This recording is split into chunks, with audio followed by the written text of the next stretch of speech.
Good to see you, and a warm welcome back for our final video on the Chronicles of Narnia. The final book in the series is entitled The Last Battle, and it deals with the ending of Narnia as all who know and love Aslan at his command are brought into a new world which proves to be a more true Narnia than the one that has just ended. And there's, of course, something hugely striking in that, isn't there? Christian people, thank God, can look forward to a new heaven and a new earth that'll be more real than this one, not less real than this one. With all of these stories, I've struggled to think of one incident to pick out. There have been so many that I would have liked to share, perhaps particularly so with this final book, which I think is probably just about my favourite in the series, although it's hard to call that. One of the incidences in this book that I considered reading was a few chapters previous to where I'm going to read from, where a stable had been the kind of centerpiece in the battle that was going on between the good guys and the bad guys on what proved to be the last day, I suppose, really, of Narnia.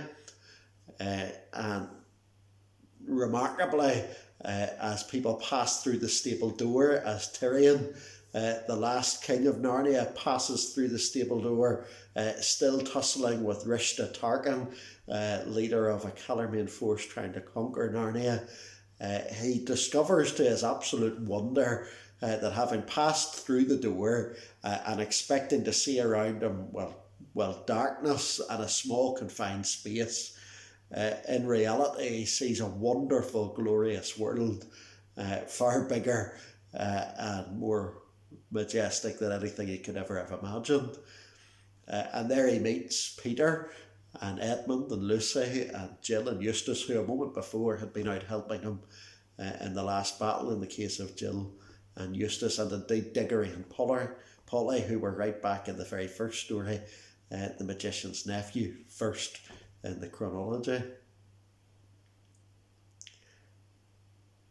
Lucy, very strikingly, when Tyrion comments on how the inside of the stable seems to be bigger than the outside, Lucy says once in our world a stable held something that was bigger than the whole world. Well, you can see who's being spoken of there, and what a beautiful, captivating thought it is. But at the end, what I decided to read is the very closing words of the book and the very closing words of the Chronicles of Narnia. The he, of course, who's referred to is Aslan. And as he spoke, he no longer looked to them like a lion. But the things that began to happen after that were so great and beautiful that I cannot write them. For this is the end of all the stories, and we can most truly say that they all lived happily ever after. But for them, it was only the beginning of the real story. All their life in this world and all their adventures in Narnia had been only the cover and the title page. Now at last they were beginning chapter 1 of the great story, which no one on earth has read, which goes on forever, in which every chapter is better than the one before. Not a beautiful way of depicting the eternal hope that there is for all the Lord's people. I believe one of Lewis's most frequently referred to verses, or certainly one that he preached a famous sermon on, was where Paul tells the Corinthians that our light and momentary troubles are achieving for us an eternal glory that far outweighs them all. And so we fix our eyes not on what is seen, but what is unseen. For what is seen is temporary, what is unseen is eternal. That was a perspective that Lewis, I think, had deeply imbibed from Paul and from the scriptures more generally. And here at the close of Narnia, he articulates it beautifully. The real world is yet to come.